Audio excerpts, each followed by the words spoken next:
with the San Francisco Giants. But at the outset, I just wanted to express on behalf of the whole organization our thanks to Rafi Devers for all he's done for our franchise, better part of the last decade, a homegrown guy who came up through the system and was a member of our 2018 championship team.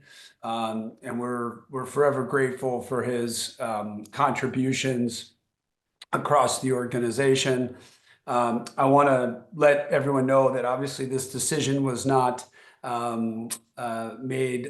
taken lightly, nor did it come suddenly.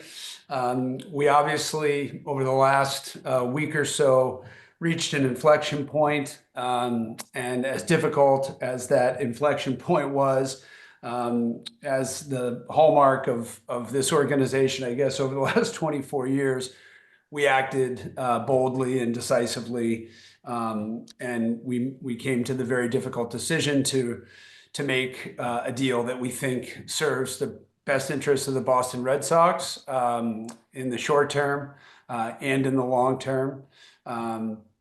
I'm really grateful on behalf of John and Tom and Mike Gordon and everyone in the Red Sox ownership group to Craig Breslow and his staff who worked tirelessly on this deal. And we're pleased to be here tonight to talk about it and answer any questions you have. So with that, we'll open it up for any questions for me or for Craig, who I see is on the screen with me. So we'll open it up for questions. Abby, over to you. And with that, we can begin with questions. Okay, Craig, I just wanted to ask, you said kind of repeatedly this year that everything you've been doing in terms of moves and everything was with this year in mind. Just wanted you to explain like how this move kind of helps the team for this season.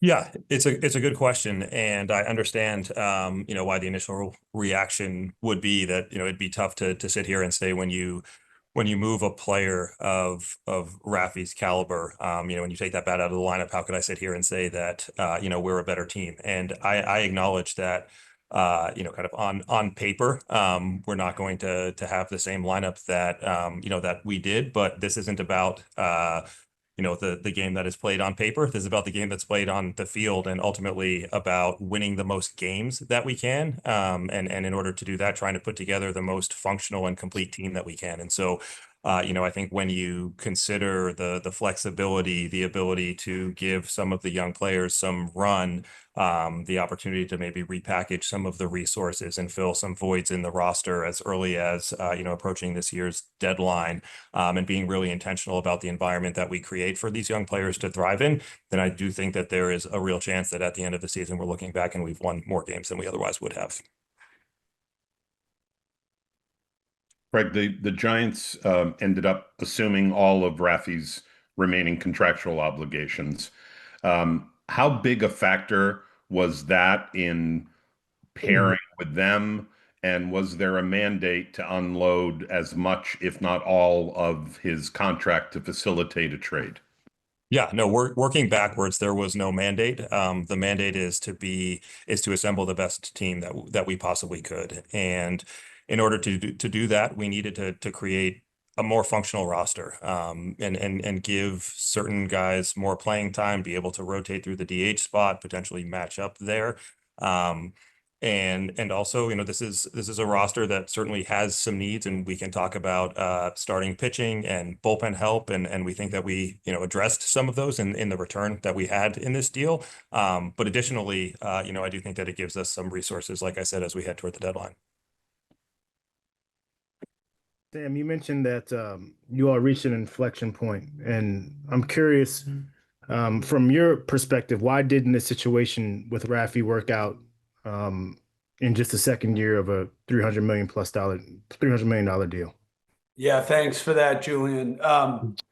In the end, I think it's pretty clear that we couldn't find alignment with Rafi, is the truth. We all worked at it over the last several months, going back to the off season, starting with Alex Cora and Craig and the staff. then up to me and all the way up to John Henry. We worked at it. We had a different vision for him going forward than he had, and we couldn't get there. We couldn't find alignment, and we reached that inflection point and made the decision to make a big move. And Craig, just this for you, is there anything looking back on the situation, dating back to spring training? Obviously, you guys got Bregman. Is there anything that you would have done differently? Yeah, I think about that question all of the time. This is not the outcome that we had expected, and it's forced me to reflect on the interactions that I've had, not just with Rafi, but with other players, and opportunities to communicate differently. Anytime you get to this point where, as Sam said, you reach an inflection point and you fail to reach alignment. I need to own things that I could have done better.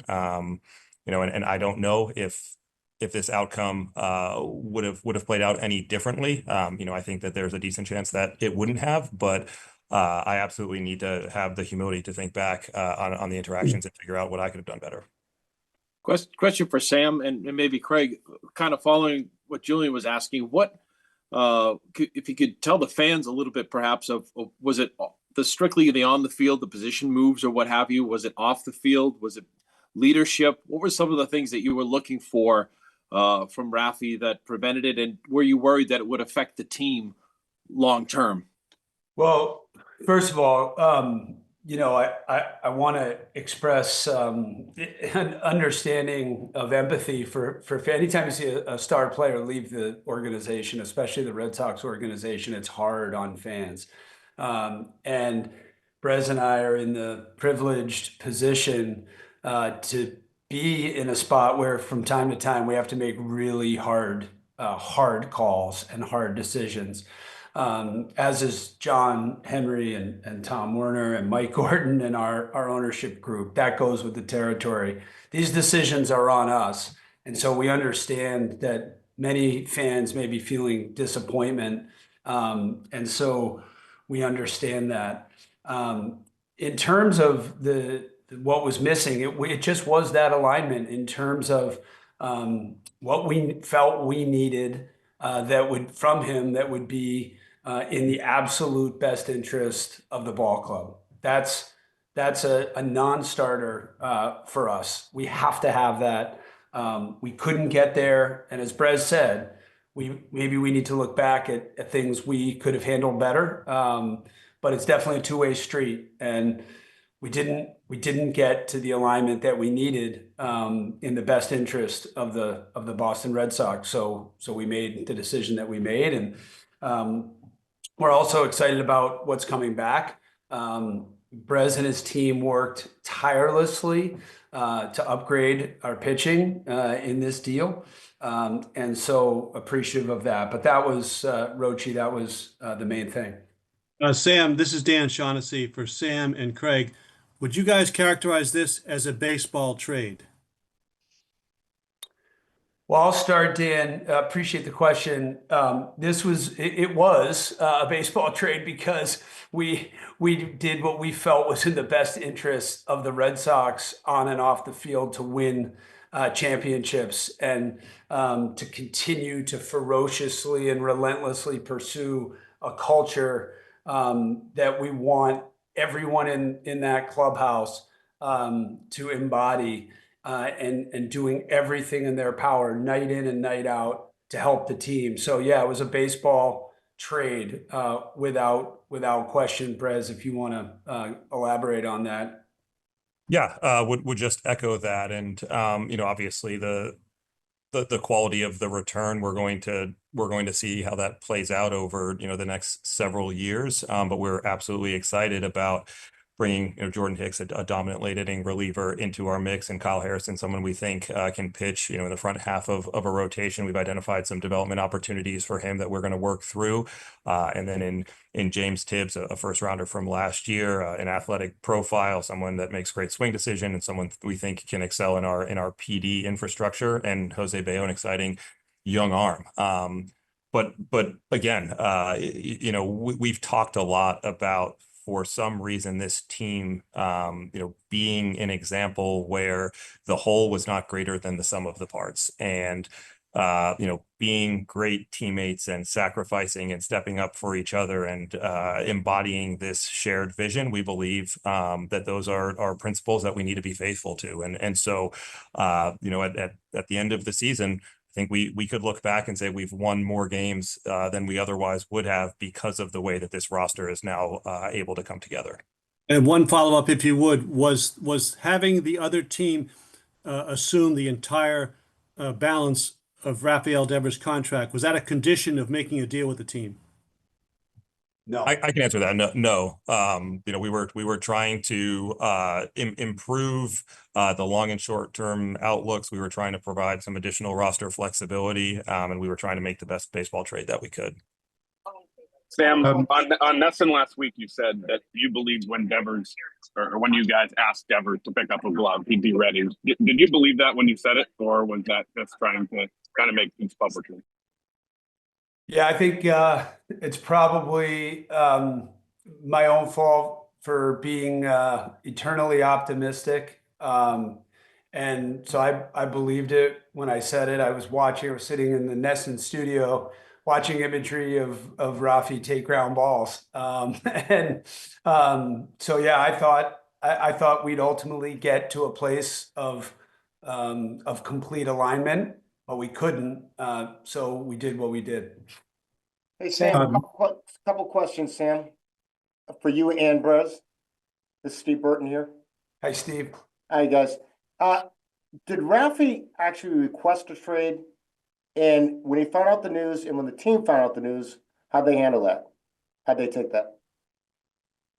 Yeah, I can jump in. There were times during the course of conversations with Rafi's camp, where they had indicated that perhaps a fresh start would be best for both sides. We were committed to trying to work through this. And like Sam said, ultimately we weren't able to achieve that alignment. But this does represent that chance to reset on our end and for Rafi to get a fresh start, with a historic franchise. So that's kind of how that came about. Was he shocked when he heard it? There was definite surprise. I think the reaction from the group was surprise. But at the same time, as they started to talk amongst themselves and, even some of the quotes that have come out today, this is a group that believes in themselves, and a group that we have a ton of belief in. And I think that they are very businesslike in terms of recognizing we've got a game tonight to win in Seattle, and we've got 26 guys that are committed to doing that. I think while we're at it, important to point out that this is in no way signifying a waving of the white flag on 2025. We are as committed as we were 6 months ago to putting a winning team on the field, to competing for the division and making a deep postseason run. Question for you. You said it's purely a baseball trade and money wasn't the driving factor here. Did things become so untenable that you felt you had to make this move? I don't think that would be a fair characterization. I think, where we got to was believing that making this move made more sense for us than not making it. And if we didn't get the return that we that we were holding out for, then we wouldn't have made it. But the only commitment that I have ever made to any player, any staff member, anyone in the office or ownership, was to do what I believed was best for the Boston Red Sox, and this was that. But to follow that up, this is a generational talent in Rafi Devers. Right now, you guys receive 3 guys that are at the minor league level and 1 guy that's on IL. So are you understanding why fans aren't seeing that and taking it maybe as face value, and that things must have been pretty bad for this to go through, is what I'm saying. I understand the reaction from fans, the criticism that we are taking the surprise. I do understand all of that. And I also will stand here and say that we would not have made this trade if we didn't think it was best for the organization and the vision and the beliefs and culture that we're trying to create. We have a number of young players who are in the big leagues, and we're really excited about them. And we're very, very deliberate and intentional about the environment that we want to create. And ultimately, we believe that we're positioning the organization to win a bunch of games, both in 2025 and beyond. So Craig. along those lines, Craig, with the timing, a multi-parter on the timing, was the call up of Anthony to join Meyer and Campbell kind of a catalyst in the timing here? And if you can kind of talk about how the process came together, why it ended up, like whether or not you were approaching this as a broader based exploration of the market, or if you identified the Giants as a potential partner and just negotiated exclusively with them, how did you proceed from a timetable standpoint? Sure. So I think Sam had said it best when he said, this was not a decision that was made lightly or that was made suddenly. You don't trade Rafi Devers simply because you have a player coming off the IL and you need to make a move, right? But we are mindful of balancing, what we believe to be this, kind of really exciting young core with, the opportunity to play in the big leagues. And there were a number of paths that we felt like we could explore in order to get a more kind of cohesive and more functional roster. This was one of them, and it was ultimately the path that we went down.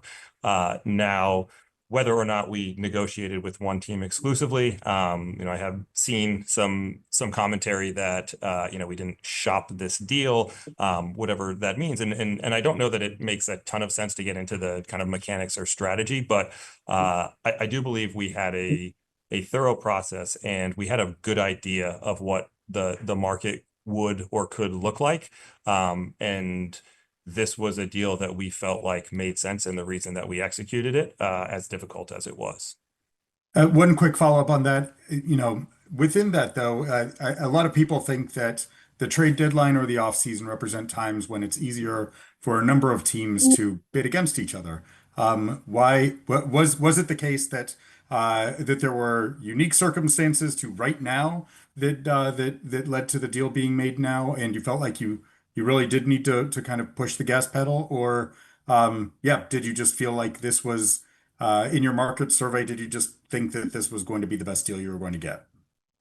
Yeah, I think that this, I think we rightfully set a really high bar in order to execute a trade of this magnitude.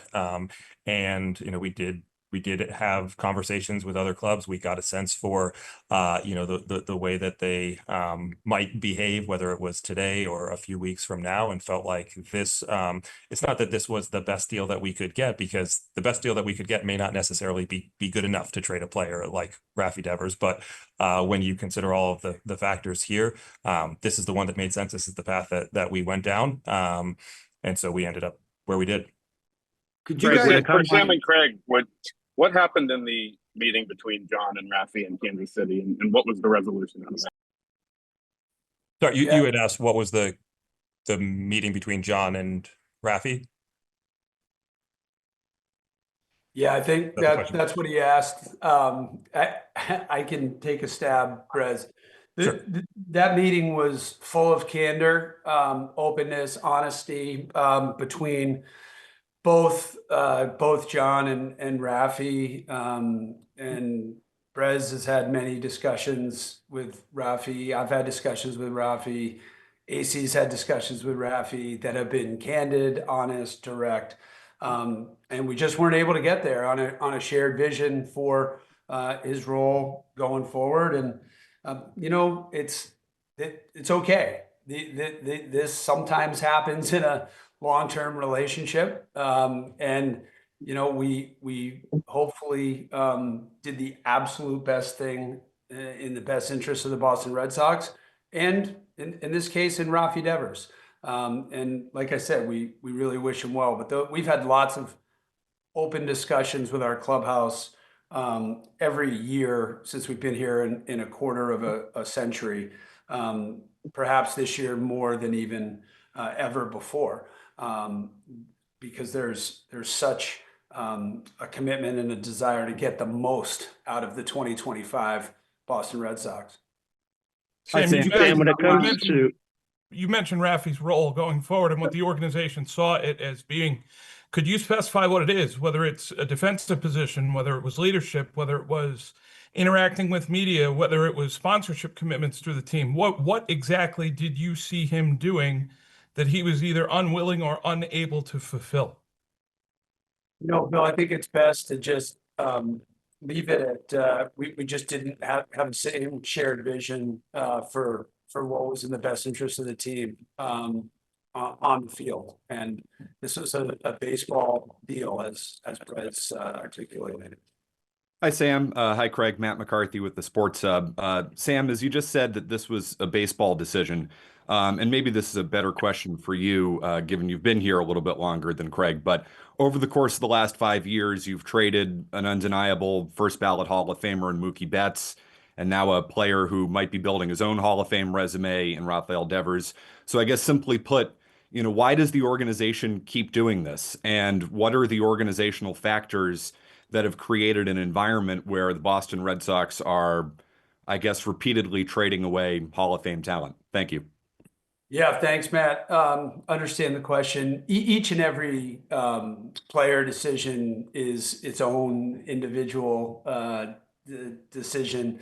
And as I said at the outset, it's really, really hard when we either can't line up with our own players who become free agents, or we don't line up on extensions. Obviously, very different circumstances. But I'll put our record up against anybody else's in Major League Baseball over the last 24 years. We're incredibly proud of what we've built here. We've got more trophies and banners to show for it than any other organization in Major League Baseball, and we are so proud of that. And this clubhouse believes in itself, and we believe in them. And I think our players are going to be pretty vocal over the next couple months about the belief in themselves and what they've been put together to do. Craig Breslow, it's easier for me to talk about him. He knows what it means to be a World Series champion in Boston. His tenure here, albeit short, has been defined by bold, decisive, aggressive moves. Probably feels a lot more than 2 years in the role. But a lot of the moves that he's made have been bold and decisive and rooted in what is in the best interest of the baseball team. We're never going to shy away from big, bold decisions. We'll get a lot wrong, and hopefully we get more right than wrong. And we'll keep adding trophies to that case and raising banners here in Fenway. And just Craig, a quick follow-up to that, Sam, if you wouldn't mind, I think a lot of fans would say Betts, Devers, Lester, Chris Sale, over the course of the last 10 years, are you concerned that that's becoming a part of the organization's culture? Thank you. It's hard when you part ways or you can't find ways to extend star players. It's the hardest part of the job. And so we appreciate the incredible fan support that we get year in and year out. And as Brez said, at the end of the day, this organization is about the overall team, not one individual player. And if we're going to be hoisting a trophy later this year in October, it's going to be because the guys in that clubhouse stepped up, not one individual guy. Craig, when it comes to the short term, what is your thought process in regard to the new payroll flexibility that you have? Are you set here? Are you thinking about bringing in additional players to address needs? What's the thought process now that there is more money available?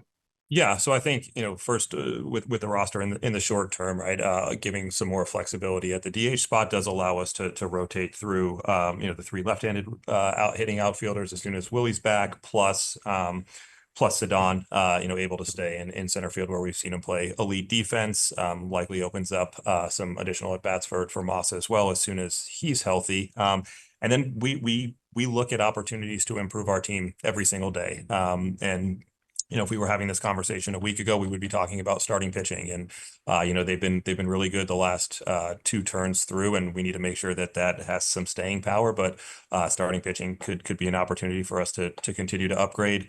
Also we've had our share of both bullpen injuries and inconsistency in trying to get the ball to Aroldis, who's been so good late in games. So that's another potential pathway.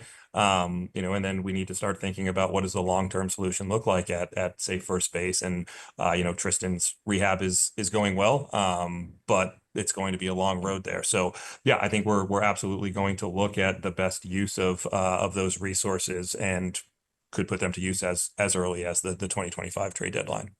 And when it comes to reaching the inflection point that you described earlier, Sam, do you view this as being your responsibility as a front office? Is it more Devers' responsibility that you're unable to find, that common ground to allow for him to, pick up a glove and contribute in the way that you guys desired? Who do you feel has the most responsibility in this?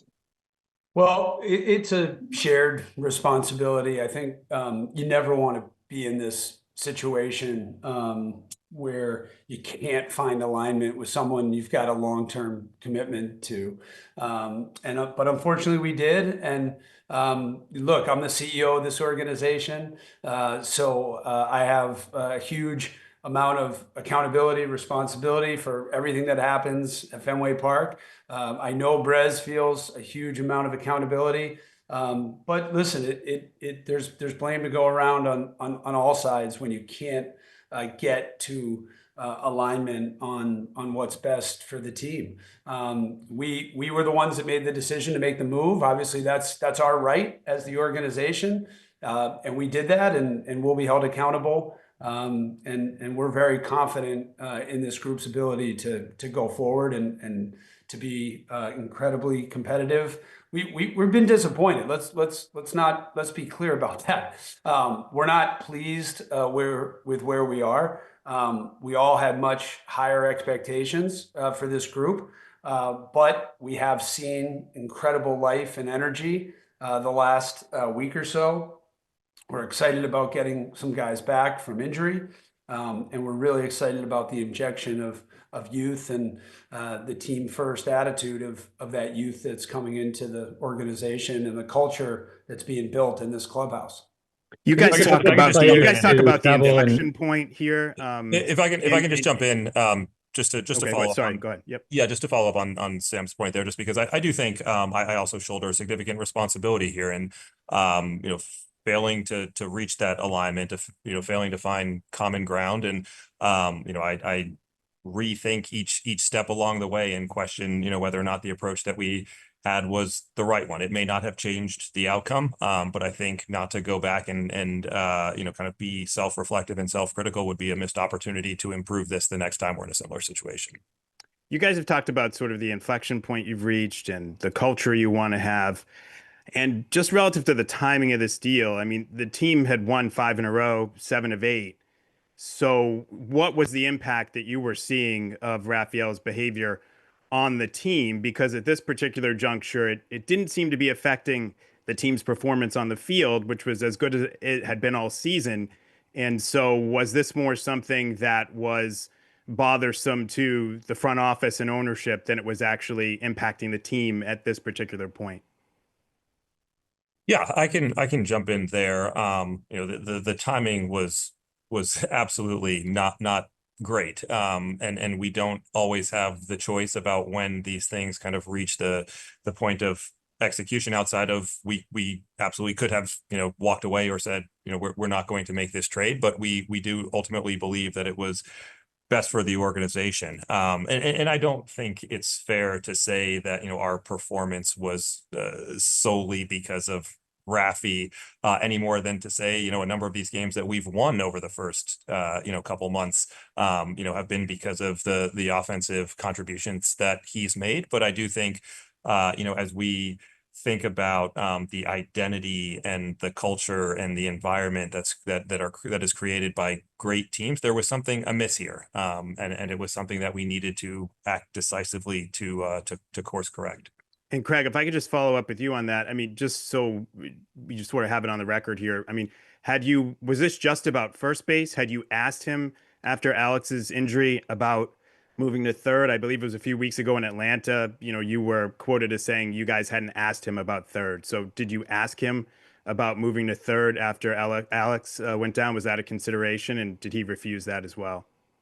Yeah, so I did not have the conversation with him about third base. Felt like there were better paths to exploring that. But ultimately, as Sam has pointed out, this kind of lack of alignment. I don't think that there's an individual or a single event that we would point to. I think it's more just the totality, the culmination of a bunch of these things where we felt like a fresh start for both sides was probably the right path forward. Thank you. There's a video going around. Can you guys There's a video going around of explain- Rafael Devers showing up to the stadium in a cab. Just curious if that was just a logistical thing or if there was something to that. That was just logistics to the timing and obviously him needing to make sure that he got all of his stuff. Sam, Craig, can you guys explain what you want your identity, culture, and environment to be that it wasn't with Rafael Devers? Yeah, I mean, I can talk about my experiences on championship caliber teams, and the unfortunately I keep going back to this, but what it keeps coming to is this idea that the whole is greater than the sum of the parts, that each individual is contributing and finding a way to help a team win, whether that is in the batter's box, on the pitcher's mound, on the bases, on defense, in the clubhouse, on the bench. It's the willingness to step up and sacrifice at times of need, and essentially kind of do whatever is necessary to help the team win. And I think that's the identity, this relentless pursuit of winning that we're looking for. It's the identity that the World Series championship teams had in the past. Which of those was he not fulfilling? Yeah, I don't think it makes sense at this point to kind of be overly pointed or critical. I think we failed to reach that alignment. It was a really strong fit here for a really long time, and then became evident that it had started to diverge. And so, I think best to identify it, own it, and act decisively to fix it. Sam, do you think in retrospect, the decision to sign Rafael, the one guy you signed to the long-term deal when others, obviously you didn't with Mookie or even Xander, like, does it feel like a mistake now? Is this admitting a mistake of the past? Look, we thought we had alignment back when we made the contract a couple of years ago when we did the deal. And ultimately we did not. So we were responsible for that. Like Brez said, we own it. We had certain expectations that went with that contract. And when we came to the conclusion that we did not have a full alignment, we moved on. So it's a totally fair question, and one we'll think a lot about. But not too much. We need to look forward and move on, and really excited about the guys coming back and where we're headed in 2025. Question for Sam or Craig or both. You guys, Devers seemed pretty blindsided during spring training when you guys initially talked to him about moving off of third base. Do you think that if there had been more kind of conversations about that during the offseason before you guys signed Bregman, that it may have been an easier transition, smoother sailing, that it might not have gotten to this point? Because there was a lot of Rafi as our third baseman from various people in the organization all the way up until the Bregman signing, and he seemed pretty taken aback.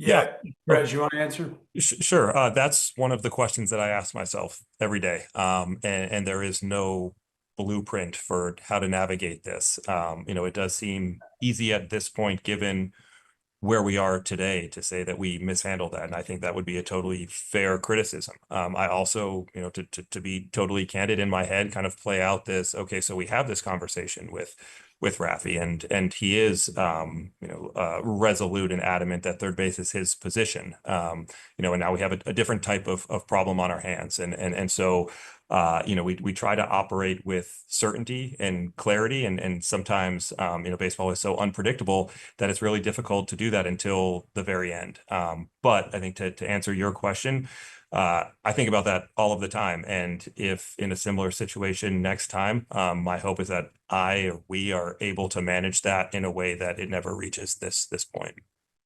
Could you Yeah, guys? Bill, I would only add to that we did not know, obviously, until late night, February 8th, I think it was, that Alex Bregman was coming to Boston. And look, we have a responsibility, John, Tom, Mike, me, we have a responsibility to do everything we can to improve the club. And we felt we were doing that by bringing Alex Bregman to the Red Sox. And we have a responsibility, ironically, to every single player in that clubhouse to do everything in our power to improve the club. So it was something that we were committed to doing, and do not regret that for 1 minute. We have time for 2 more questions. Could you guys outline for us the specific reaction from Alex Cora regarding this deal? And with the whole player alignment piece, is there some blame to be shouldered from Alex Cora for not being able to get this player aligned with the Red Sox vision?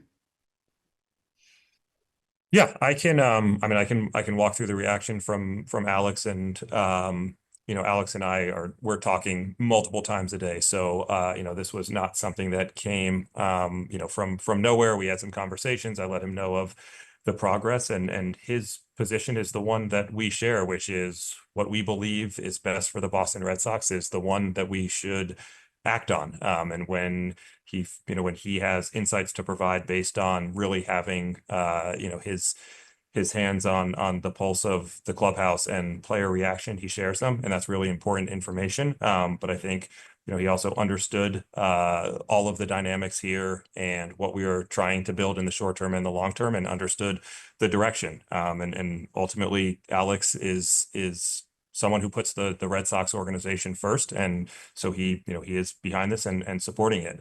I say this with full confidence that I couldn't imagine a better manager who could handle the player reaction, the clubhouse reaction, the staff reaction to this type of trade, and to get the group focused on tonight's game and to go out there and give us the best chance of beating the Seattle Mariners tonight. Craig, you've talked a lot tonight about alignment and culture, are 2 phrases that have come up a lot. Do those take on added significance this year because you are introducing so many rookies and young players onto the major league roster, and you want to make sure that those concepts become even more important when there are younger, more maybe impressionable guys on the roster? Yeah, I think that's fair. I think culture is always important, but I think it's magnified when you have young players who are coming to the big leagues and trying to acclimate themselves to this lifestyle, expectations, demands, and to understanding that they need to convert their emotions from being happy to be here to being willing to do anything that's needed to win as quickly as possible. And we're very deliberate about the environment that we're creating to support these guys, and making sure that the messaging is the right type of messaging, so that 3, 4, 5 years from now, when there's another wave of really exciting young talent that's infusing our major league team, they have set the standard and it will be easy to pass on.